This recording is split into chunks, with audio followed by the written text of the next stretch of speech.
really a collaborative effort. So Scott really brought the idea forward. And then my wife, who's in the curriculum department, is like, hey, Chad, would the Booster Club be interested in it? Because again, the school district at that time was going through a referendum.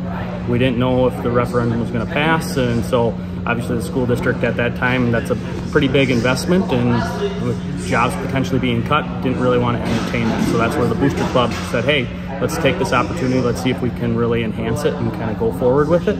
And we worked with the school district. We got sign off from district administration, the curriculum department, the finance department, worked through our Booster Club, and it came to fruition today.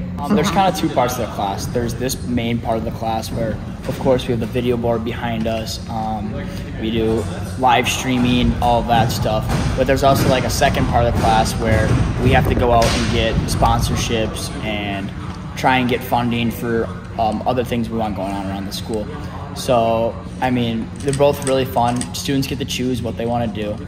I always think of, like, if I were to go to a basketball game, if I were to go to a hockey game, what would I see on a video board that's like, oh yeah, that's really cool. And like for me, it's like the celebrity lookalikes, and it's the trivia is always fun.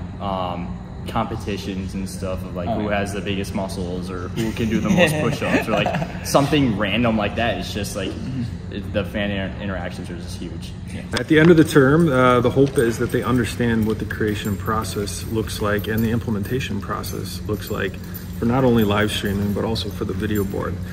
Each of them is a completely different animal, so to speak, and has different requirements. And you know, when you build content for that, then the knowledge from both programs kind of collides, but understanding, you know, for which piece you have to create something at a certain size and resolution to get it display properly is really critical for both to putting on a good production. So, you know, hopefully they're like guru live streamers and content creators when they leave, or at least have a clue as to what goes into that sort of thing.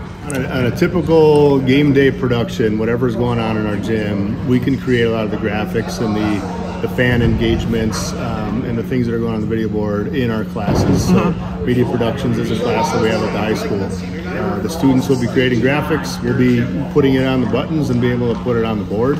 So a lot of the behind the scenes stuff will be happening on a typical day-to-day operation.